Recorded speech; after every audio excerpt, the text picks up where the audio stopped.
Calhoun High is located on the outskirts of Seattle, Washington, a school with a population consisting of mostly working-class white kids. It's located near the freeway.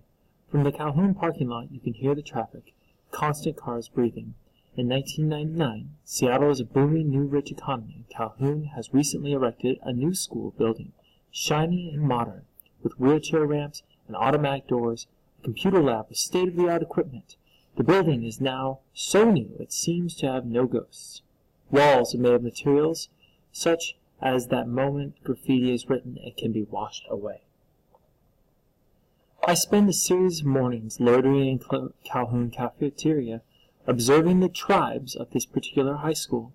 The smell of heat lamp food, the overfed fluorescent lights, the lunch ladies in their hairnets, all of it brings up my own past in Washington High cafeteria, where I looked around furtively, trying to find my two friends. Sitting on the sidelines now, I can still feel the adolescent loneliness in my guts. The cafeteria is high school's proving ground. It's one of the most unavoidable and important thresholds, the place where you find out if you have friends or if you don't. The cafeteria is the place where forms of human sacrifice occur and merciless rituals of cruelty on which the kids thrive. Although Calhoun's new building was supposed to be big enough for all of the kids, it seems that more and more of them keep coming out of the woodwork. That's because of the overcrowding. Lunch happens in 3 shifts, 10:30, 11:15, and noon. Kids who've drawn first lunch often don't seem very hungry. They're wiping the sleep from their eyes and panicking about forgotten homework.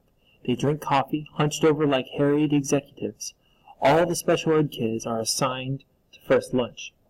During second lunch, the pace picks up, but the luckiest kids have third lunch, the fun lunch.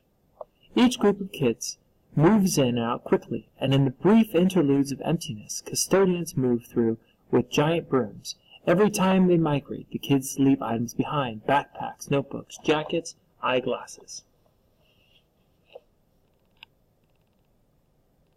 If the cafeteria is the place where kids experience the most prolonged moments of relative freedom, it's also the place where they experience an unobstructed nearness.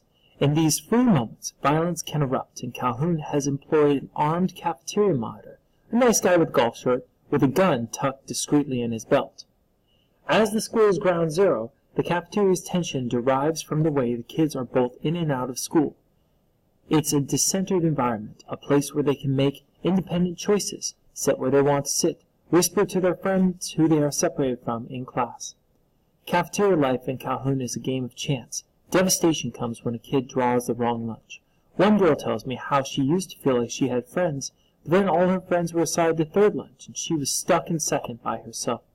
The second lunch destiny changed her idea of herself as a girl with friends.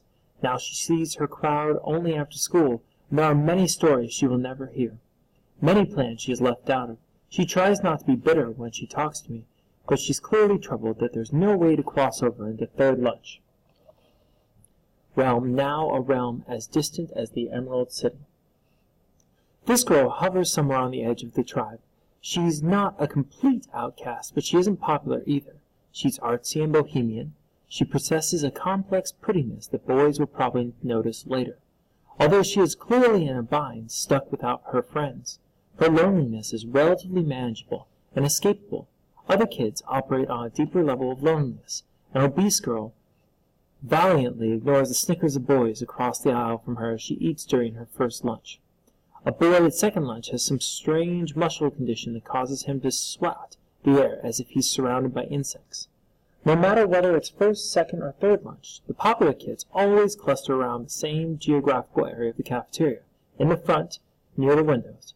The popular kids sit so close together sometimes they can barely move, smashed into 1 or 2 long tables, often remaining on the benches out of sheer will and masterful balance. This is what it means to be part of a crowd, to always have people jammed next to you on the cafeteria bench. At Calhoun, virtually all of the popular kids are physically well proportioned. One girl I interviewed will later describe them as the kind of kids who get their way because they have perfect hair, perfect teeth, etc. Their conformity is remarkable, and haircuts, necklaces, the way they slouch, the way they use their words, they all imitate one another because the imitation speaks to their power.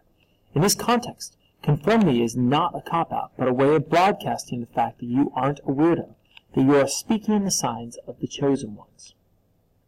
The popular kids at Calhoun dress overwhelmingly in the ubiquitous trendy brand Abercrombie and Fitch. They sport the logo on t-shirts, pants, bags, baseball hats. Calhoun is a school that emphasizes athletes, and Abercrombie & Fitch is a clothing line advertised by soccer-playing boys with perfectly tanned bodies and sleek girl models with Grace Kelly class. The mystique of the brand is very East Coast, Kennedy Clan, Martha's Vineyard, prep school. In other words, it has nothing to do with the working-class history of Calhoun, where most kids end up going to a local college and never grow up to drink Bloody Marys on Sundays in the Hamptons. Between the extremes of the popular kids and the loners is a vast middle region. The tribes within this region are numerous. The group of overgrown Girl Scouts, called the Nature Helpers, are neither popular nor outcasts. They are girls who are always busy doing charity work, committing an extreme number of good deeds.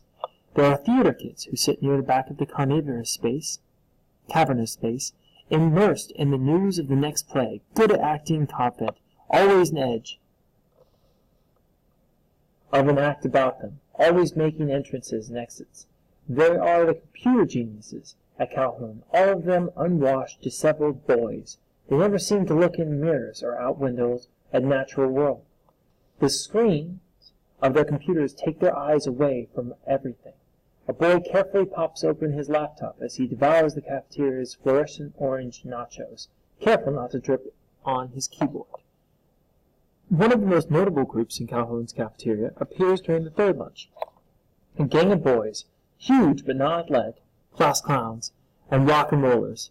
They possess a screaming, ballistic life drive, and although they seem to differ in matters of style, their formidable robustness, their energy or trouble, holds them together. From the moment they enter the cafeteria, the man with the gun hovers around them. Even when I am sitting on the opposite end of the room, I can hear them going wild. Even in my position as an invisible extra to the drama, trying to disappear into the background, I'm a little afraid of them, of where their energy might settle, of what might happen if this settles in the wrong place. This particular week has been designated Multicultural Week. It's a time when kids are encouraged to look up from their lunches and recognize the larger world. Posters advertise, "Celebrate diversity!" The Multiculturalism Club is putting on an around-the-world potluck. One day, a lone red-faced girl dances a Scottish jig in the cafeteria, celebrating her heritage, jumping around diligently to a scratchy type of bagpipes. The spectacle of the girl displaying herself before everyone silences the tribes and lowers the volume of each conversation. For a moment she begins her strange dance. There's only a flabbergasted stillness. Some days, messengers travel from tribe to tribe, proving that webs can be formed even if they are fragile and fleeting. One day I watched natural helpers moving from table to table, collecting money for the penny wars. The idea that if everyone contributes a penny, all the pennies will be given to a local homeless shelter. In the name of the penny wars, these girls reach out to the other kids in the cafeteria with a slightly condescending smile, with their jars held out. They cross the boundaries of the tribes. It is interesting to watch the rush of this movement, when boundaries are crossed and the lonely kids are being addressed, even if it's only a plea for pennies. The computer geeks look up at natural helpers if they are angels. The rowdy boys, the fat girl, the boys swatting the air, the arty girls, the pale orchestra kids, the boy with the t-shirt that says, they all are amazed that these natural helpers suddenly stand in front of them.